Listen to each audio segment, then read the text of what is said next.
Hello, Pewter people. Scott Reynolds here with another Pewter Pulse. Is this the last stand in Tampa Bay for quarterback Kyle Trask?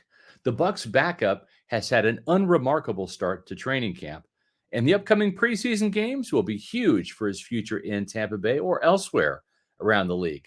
Let's discuss how Trask has performed in Bucs training camp so far. But first, your reminder to hit the thumbs up button and like this video, and also please leave a comment. I love your feedback, and doing that and liking our videos that helps us with the YouTube algorithm. It helps other Bucs fans find our content here on Pewter Report TV. The last three Pewter Pulse videos have done quite well thanks to you doing those things. Now let's talk about Kyle Trask. Traskaholics, this Pewter Pulse is for you. Kyle Trask has not had a bad start to training camp, but he hasn't flashed at all like he did a year ago when he was battling Baker Mayfield for the starting quarterback job. Now, there's a big difference between throwing the ball to Mike Evans and Chris Godwin and throwing the ball to Trey Palmer and Raheem Jarrett.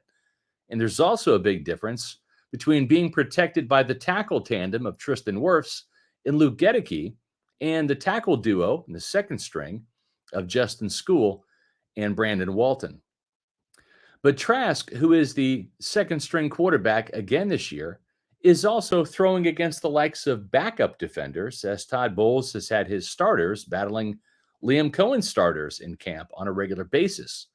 There's been plenty of good on good action in training camp this year. The problem is that we may have already seen the best of Kyle Trask so far, and quite frankly, it's not good enough.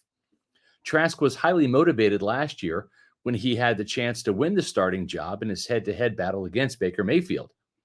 But Mayfield won the job, and outside of literally a few plays last year, Trask didn't see the field because Mayfield started all 19 games.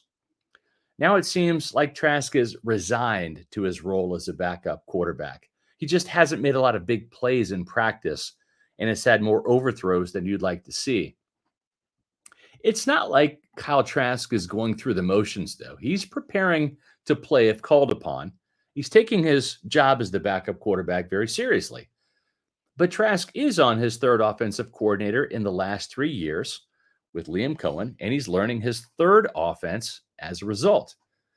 Former quarterbacks coach Clyde Christensen called Trask a deliberate learner, which may have been code for being a slow learner. The good news for Trask is that despite third string quarterback John Wolford knowing this Rams based offense better than anyone due to his 3 years in LA, Wolford has thrown a team leading 6 interceptions in practice, where Trask has only thrown 3 picks so far. Now, 2 of those Trask interceptions were pretty bad reads where he didn't see linebacker Servassier Dennis or defensive tackle Logan Hall dropping into coverage in the middle of the field. Both of those interceptions were pick sixes, with Hall's interception on Saturday being the worst pick of practice thus far by any Bucs quarterback. The good news for Trask is that outside of drawing Liam Cohen's ire for not getting the offense lined up and set properly on a couple of occasions, he's performed very well in the 2-minute offense. Wolford has not made any real run at the number 2 quarterback job to this point. So outside of a disastrous preseason, Trask seems entrenched as the backup quarterback. And Trask does have a couple of very important people in his corner in Bucs general manager Jason Licht and head coach Todd Bowles. Light talked with me this summer about Trask on the Pewter Report podcast. Here's what he had to say. You know how important a backup quarterback is. We would love to have him here for a long time. Hopefully, the best case scenario is Baker Mayfield thrives and keeps thriving the way he is, and Trask eventually succeeds him. But I don't know if that's going to be the case. We'll see what happens. Todd Bowles was asked about Trask after Saturday's practice, and this is what he had to say. I think Kyle is having a heck of a camp. Yeah, he missed a few today on Saturday. You've got to make those. You've got to make the big plays. Running the offense and understanding it, we're very comfortable with where Kyle is right now. He's making great strides for us, and we're pleased. Now, the next big step for Trask is to level up this August and have the best preseason yet to keep Jason Licht and Todd Bowles and Liam Cohen happy.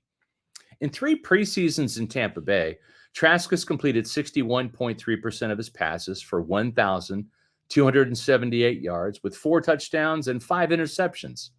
And he's been sacked 18 times.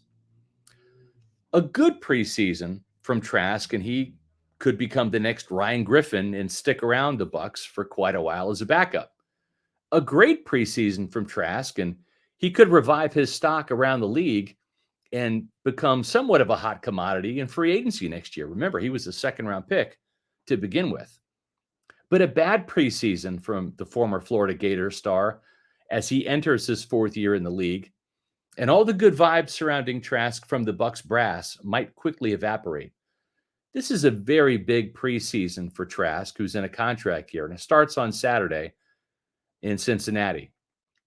Trask is going to get the lion's share of reps this August, with the team wanting to protect Baker Mayfield and keeping him healthy for the regular season. If I'm Kyle Trask, I'm looking for veteran receiver Sterling Shepard as much as I can in the preseason and throw him the ball as often as possible. Shepard and Trask have quickly established a rapport in practice and scored some touchdowns together, and they both have a lot to prove to the Bucs organization this August. This could be Kyle Trask's last stand in Tampa Bay. We'll know more at the conclusion of the Bucs preseason. Speaking of preseason and training camp, make sure that you follow all of the action on pewterreport.com. That's our website. We'll have all of the Bucs Bengals preseason game coverage for you on the website. Make sure you follow us on X, Facebook, and Instagram at Pewter Report, and subscribe to Pewter Report TV for more Pewter Pulse videos and other great Bucs video content. And I'll be back soon with the new Pewter Pulse.